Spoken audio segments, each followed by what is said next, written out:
দুইটা এক লাখ কত?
আসসালামু আলাইকুম। ফাইনালি বেরিয়ে পড়তেছি টাঙ্গুয়ার উদ্দেশ্যে।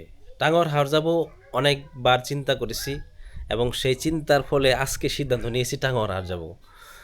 টাঙ্গুয়ার হাওরে অনেক দিন গিয়েছি, তারপর এবারে যাব, কারণ বর্ষা আসলেই এই হাওরের সৌন্দর্য দেখার জন্য খুবই ভালো লাগে এবং সুন্দর দেখার জন্যই যাই। সেই সাথে নীলাদ্রি লেক, বারেকের টিলা, জাদুঘর নদী, শিমুল বাগান সব কিছু উপভোগ করি একসাথে আমরা টাঙ্গুয়ার হাট থেকে ফিরে আসি।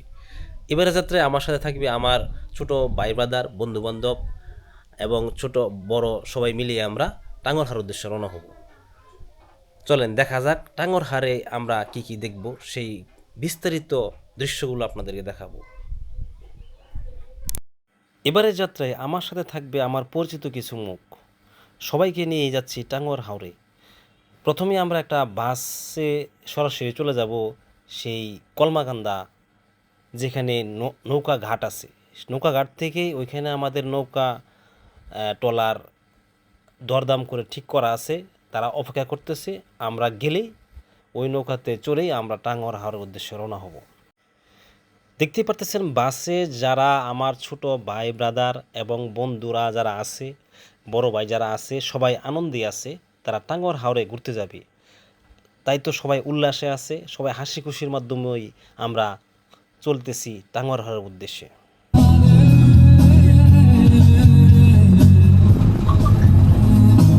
বর্ষার এই সময়টাতে টাঙ্গুয়ার হাওরের বাংলাদেশের বিভিন্ন প্রান্ত থেকে বাংলাদেশি যারা পর্যটক এবং যারা পর্যটকে আগ্রহী, যারা ভ্রমণ করতে পছন্দ করে, তারা অবশ্যই এই হাওরে আসে। আমি প্রতি বছরই যাই এবং এই বছরও আমি এই টাঙ্গুয়ার হাওরের উদ্দেশ্যে রওনা হয়েছি। দিনটা ছিল খুবই পরিষ্কার, নীল আকাশ, একবারে রৌদ্র অবস্থায়। আমাদের নৌকা থেকেই ইন্ডিয়ার পাহাড়গুলো যেন সুন্দরভাবে দেখা যাচ্ছে, সেই সাথে পরিষ্কার আকাশ, নির্মল বাতাস। সত্যি এই জার্নিটা ছিল খুবই অসাধারণ অসাধারণ। আপনারা দেখতেছেন প্রকৃতি কত সুন্দর।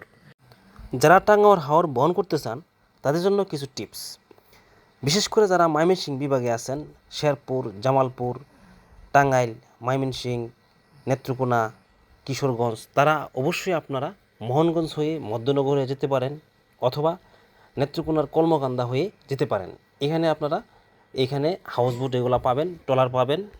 এই ট্রলারগুলো আগে ভাগেই দরদাম ঠিক করে আপনারা টাঙ্গুয়ার হাওরের উদ্দেশ্যে রওনা হবেন।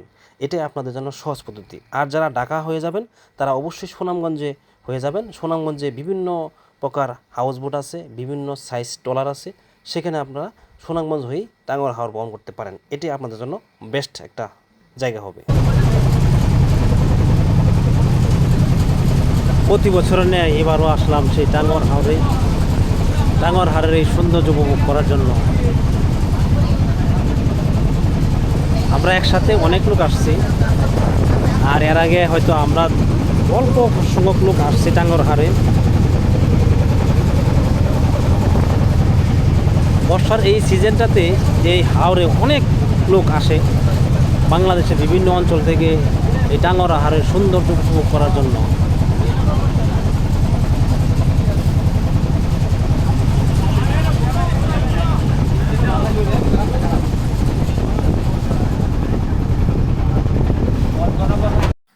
এই ট্রলার থেকে দূরে যে অংশটুকু দেখা যাচ্ছে এটি হচ্ছে ইন্ডিয়ান পাহাড়।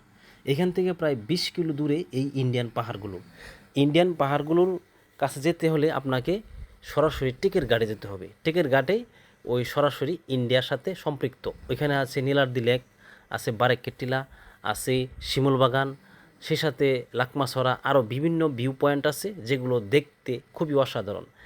এই টাঙ্গরহারে হচ্ছে এরকম একটি জায়গা যেটি একসাথে অনেক কিছু উপভোগ করা যায়। যেমন আপনি হাওরের পানি সৌন্দর্য উপভোগ করতে পারবেন, হাওরের মাঝখানে যে ছোট ছোট গাছগুলো সেগুলো উপভোগ করতে পারবেন, টাঙ্গর হাওরের ওয়াচ টাওয়ার যেখানে পর্যটক আসলে গোসল করে সেই সৌন্দর্য উপভোগ করতে পারবেন, সেই সাথে ইন্ডিয়ার সীমান্ত উপভোগ করতে পারবেন, নীলাদ্রি লেক, বারেকের টিলা, শিমুল বাগান, একসাথে অনেক কিছু এই টাঙ্গর হাওরে ভ্রমণ করলে আপনি উপভোগ করতে পারবেন, দেখতে পারবেন এর সৌন্দর্য।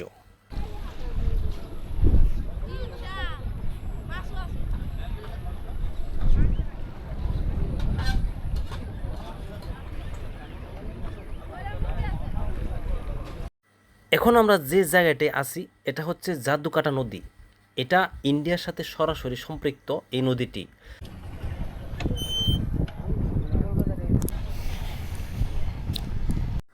ইন্ডিয়ার এই নদী দিয়ে ঝর্ণার পানি ও বরফ গলা পানি আসার কারণে এই পানিটা নীল থাকে। দেখেন, আমরা যখন হাওরে ভ্রমণ করেছি ওই হাওরের পানিটা ঘোলা ছিল, কিন্তু এই পানিটা নীল অর্থাৎ স্বচ্ছ, যেটা খাবার উপযোগ্য পানি। এবং এখানে অনেক পর্যটক আসে এই স্বচ্ছ পানিতে গোসল করে এবং এর সৌন্দর্য উপভোগ করে। নৌকা যারা আছে তারা আছে, মানে অনেক পর্যটক এখানে আসছে, এই নৌকাগুলো দাঁড়ানো আছে।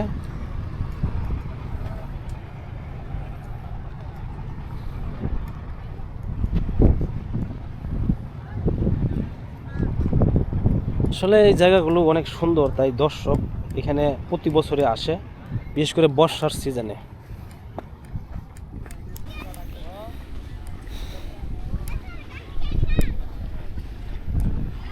এখানে অনেক দর্শক আছে, সবাই বেশ আনন্দে দেখলাম ভ্রমণ করতেছে। টাঙ্গর হাওরের ভ্রমণের ক্ষেত্রে এই জায়গাটা খুবই গুরুত্বপূর্ণ। এটা হচ্ছে বারেকের টিলা। এই বারেকের টিলা থেকে সরাসরি ইন্ডিয়া দেখা যায় এবং ইন্ডিয়ার জাদুঘাটা নদীটা সরাসরি দেখা যায়। এই যে দেখছেন নদীটা, এখান দিয়ে সরাসরি পানি বাংলাদেশে প্রবেশ করে এবং সরাসরি ওই পাশে একটা ঝর্ণা দেখা যাচ্ছে, যেটা 20 কিলো দূর থেকেও দেখা যায় এই ঝর্ণাটি। বছরের সব সময় এই ঝর্ণাটা পানি প্রবাহিত হয়। এখানে দেখা যায় ঝর্ণাটি অনেক ছোট, কিন্তু আসলে এটা অনেক বড়, কারণ এটা এখান থেকে অনেক দূরে। দেখেন ঝর্ণাটি সারাক্ষণ পানি পড়তেই আছে। আসলে এই দৃশ্যটুকু দেখার জন্য দর্শকরা এখানে এসে দাঁড়িয়ে এই ঝর্ণাটা উপভোগ করে। দূর থেকে মনে হচ্ছে অনেক ছোট, কিন্তু আসলে অনেক বড় এই ঝর্ণাটি। এই সৌন্দর্য দেখার জন্যই তো মানুষ সেই টাঙ্গর হাওর ভ্রমণ শেষে এই বারেকের টিলায় অবস্থান।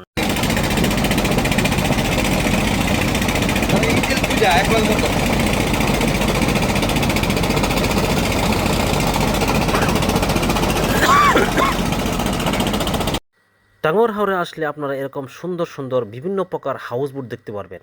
এই হাউস বোটগুলোতে আপনারা সরাসরি সুনামগঞ্জে থেকে বুকিং করতে পারবেন।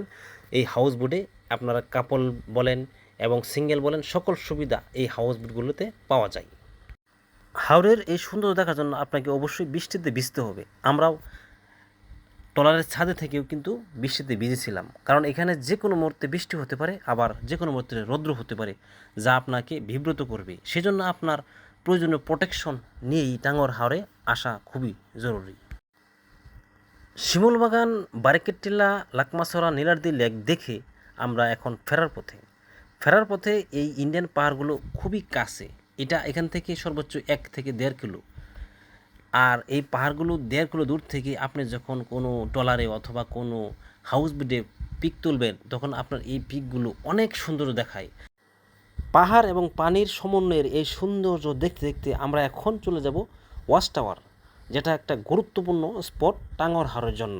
এটাই হচ্ছে মেইন একটা স্পট যারা পর্যটক আসে এই টাঙ্গর হাওরের ভ্রমণের উদ্দেশ্যে। প্রত্যেক পর্যটকই এই টাঙ্গর হাওরের ওয়াচ টাওয়ারে একবার গোসল করে, এবং এই গোসল করে এর ওয়াচ টাওয়ারে গেলে আপনারা দেখতে পারবেন ছোট ছোট ডিঙ্গি নিয়ে ছোট ছোট বাচ্চারা এখানে গান করতেছে, এবং এই ডিঙ্গি করেই পর্যটকরা চলতেছে এবং ছোট ছোট গাছগুলোতে উঠতেছে, সেখানে ঝাঁপ দিতেছে, ওয়াচ টাওয়ার থেকে ঝাঁপ দিতেছে। আমরাও যে কাজটি করেছিলাম, ওয়াচ টাওয়ার থেকে ঝাঁপ দিয়েছিলাম, গোসল করেছিলাম, বেশ আনন্দ উপভোগ করেছিলাম। দেখলাম যে আমাদের সাথে সাথে যারা পর্যটক আসে প্রত্যেকেই এই ওয়াচ টাওয়ারে এসে লাইফ জ্যাকেট পরে তারা গোসল করে। আসলে এই টাঙ্গর হাওরের এই সৌন্দর্যটা হচ্ছে, আমি মনে করি এখানে যে গোসল করা সেটাই হচ্ছে একটা বড় শান্তির একটা জায়গা, অথবা পরিষ্কার পানিতে গোসল করা। আসলে এই উপভোগটাই হচ্ছে বড় একটা বিষয়। একটা জিনিস সবাই উপলব্ধি করে, যেটা হচ্ছে টাঙ্গর হাওরের মাঝখানে সারা হাওর জুড়ে ছোট ছোট গাছ থাকে, যে গাছগুলো বেশি থাকে পানির উপরে। এটা হচ্ছে হাওরের একটি সৌন্দর্য গাছ, যেটা সবাই উপভোগ করে এই গাছগুলোকে। টাঙ্গর হাওরের ওয়াচ টাওয়ারের গোসল শেষে আমরা এখন বিদায়ের পথে আমাদের এখান থেকে সময় লাগবে প্রায় 2 ঘন্টা। আর নৌকা জার্নি 2 ঘন্টা শেষে আমরা সরাসরি বাসে চলে যাব আমাদের সেই গন্তব্যে। এখান থেকে যারা ঢাকার উদ্দেশ্যে রওনা হয় তারা অবশ্যই সুনামগঞ্জ যাবে, সুনামগঞ্জ থেকে তারা ঢাকায় গিয়ে পৌঁছবে। এবারে যাত্রা আমাদের এই ভ্রমণটা খুবই ভালো লেগেছিল, আপনারাও আমাদের সাথে ছিলেন। আমার এই ভিডিওটা কীরকম লেগেছে অবশ্যই আপনারা কমেন্টে জানাবেন। এবং আপনারা যদি টাঙ্গর হাওরে কোনো দিন যান, সেক্ষেত্রে আপনারা আগেভাগে সব কিছু ঠিকঠাক করে এর বিস্তারিত জেনেই আপনারা টাঙ্গর হাওর ভ্রমণ করবেন। ধন্যবাদ সকলকে।